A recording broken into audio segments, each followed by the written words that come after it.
Well, here we are for another Ball Cap Bible study. We've got some announcements. First announcement, I don't know if you can see her in the back. There she is. There's our new friend. I don't know if she's a member of the family yet, but she likes to go after this ball. So she'll probably bring that back to me a bunch of times. Matter of fact, don't even have a name for her yet. She's kind of a rescue, beautiful, full blood German Shepherd. She's 1 year old and she's smart as a whip. But we'll we'll see how it goes. Pray for us. It's a whole new world with a dog. Many of you know that. You have to do a lot of stuff. It changes your life, kind of locks you down, but that's good. Also keeps me in the backyard, away from the TV, so that'll help me personally. Um, Announcements, got lots of neat stuff coming up. Uh, Leisure Live Wires on the 13th, just around the corner. I hope you've had a great Labor Day weekend. This is Monday morning, Labor Day, and I wanted to just keep everything consistent. A lot of you guys like to have told me how much you enjoy this and you like seeing it come out on Monday. So I wasn't gonna wait until Tuesday, but here we are in the backyard. And we got the little female German Shepherd. Well, she's not little, but female German Shepherd with us, and we'll see how long that lasts. It'd be kind of neat if she bonded with us, but right now she's really nervous, pants a lot. She's away from her family that she's used to. I don't know if we're the forever family or if God's going to send her somebody else and send her somewhere else, but we'll just play it by ear. But she's really pretty and she has a good time. You can probably hear her snorting and sniffing over on the side. So, Leisure Live Wires on the 13th. David Petit, excellent, talented performer. Oh, she's got a ball. Yeah, ball. She she also won't just drop it. So there, wait. All right, you're gonna have to wait. So, oh, no, she did drop it. Okay, get it. All right, so there's the ball. There goes the dog. She's happy. She loves to play fetch. So David Petit on the 13th, and we'll have a good time with him. You can see, obviously, I'm in my backyard again. But then pray for the nation. I believe that's on the 20th, Tuesday the 20th. Um, lay it down, lay it down. So she brought the ball back, and I'm trying to think what other things we have going on. Um, Let me think. I'm doing all this from memory, so I apologize. But the 20th will be Pray for the Nation. That's the third Tuesday. Oh, on the 8th, this coming Thursday, we will have our first coffee at Quail in the parlor. That's a men's group, and they're going to be looking at some Adrian Rogers material. And so he's really good, and obviously, and they're really good, and they have great leadership with Charles Lillard and all the guys. So that'll be fun. Then later this month will be the Heritage Banquet for deacons and widows. They should have sent those invitations out already.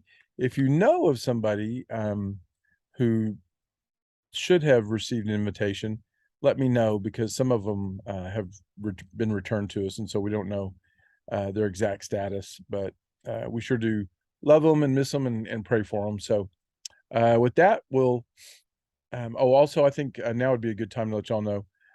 Rachel and I planned about 6 months ago, 7 months ago, to take Andy to Orlando at the end of the month. So that's what we'll be doing. We'll be out Sunday the 25th, and then all that next week. Unfortunately, that's also some of the times that some of the other things are going on. So um, that's why you won't see us at the Heritage Banquet or something like that, because we planned all that stuff before we knew the exact time of the Heritage Banquet, and some other things. She's wanting me to throw the ball. Give me that ball. I got it. All right, see the ball. She brought it to me. I wish you could see her. Where is she? There she is. All right, ready? Go. Okay. So today's beatitude is blessed are they which are persecuted for righteousness' sake, for theirs is the kingdom of heaven.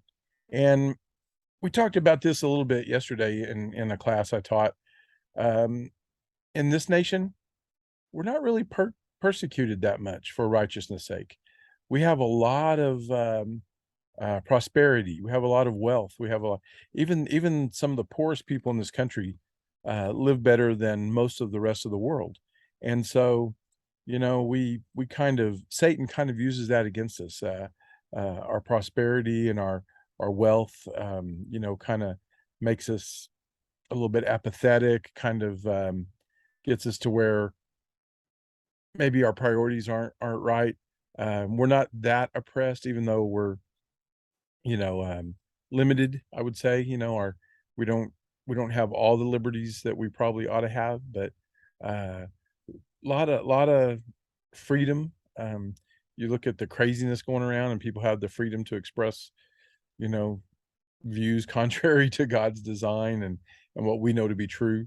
But on top of that, when was the last time I was called out for being a Christian?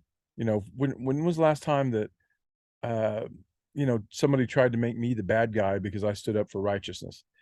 Just I know it hasn't happened to me that much, and that's convicting for me. Is um, am I silent when I ought to speak? Am I um, I saw one cute saying about um, even a dead fish can go along with the way the stream is flowing. And so, you know, am I the guy that swims upstream? Do I go against the cultural narrative? Do I go against, all the sin nature stuff in the world? I don't know. But I know that of all the beatitudes, I'm probably least blessed uh, by being persecuted for righteousness. That is one that is kind of tough, you know. So anyway, I just didn't want you to see she's in heat. I didn't want you to see her cleaning herself. But um, I just love y'all, and I pray that we could all have the same kind of testimony that we are persecuted. Maybe not in the way Old Testament persecution. I mean, I don't think anybody should be killed for taking a stand for righteousness, but are we even mocked very much? Are we, you know, are we personally, um, ridiculed because we want to do what's right? We want to, like uh, the Bible said about Daniel, he did right in the sight of God. I mean, you think about Daniel, he was really persecuted. I mean, Ball, they made laws for him, against him, and tricked the king and that kind of thing. So, uh, and it's one thing, I guess, even the bigger challenge, and we'll see in the beatitude next week. The bigger challenge is it's one thing to be persecuted for righteousness' sake, and to know that our our home is not here. Our final destination is the kingdom of heaven. But even beyond that, um, do we persist? Do we persevere? Uh, the I guess my point is, kind of that later in the Sermon on the Mount, Jesus said, somebody slaps you on the right cheek, give them the other one. Um, do we do that? Do we even give somebody a chance to hit us twice, or do we go, okay, all right, yeah, I really didn't sign up for this. So that's the point. It's one thing to have a rock thrown at you. It's another thing to be pelted and stoned. So, um, you know, fight the good fight, stay in there, persevere, don't have any regrets, and understand that there's a blessing for being mocked and ridiculed and persecuted for the stand that you take. Um, we want to make sure our motivation's right. Make sure we're trying to honor God and not get attention by being persecuted. But there's a lot to that. We could dwell on this for a long, long time. But with that, I'll let you guys go, and you have a great rest of the week. And remember those announcements. Love you. Bye.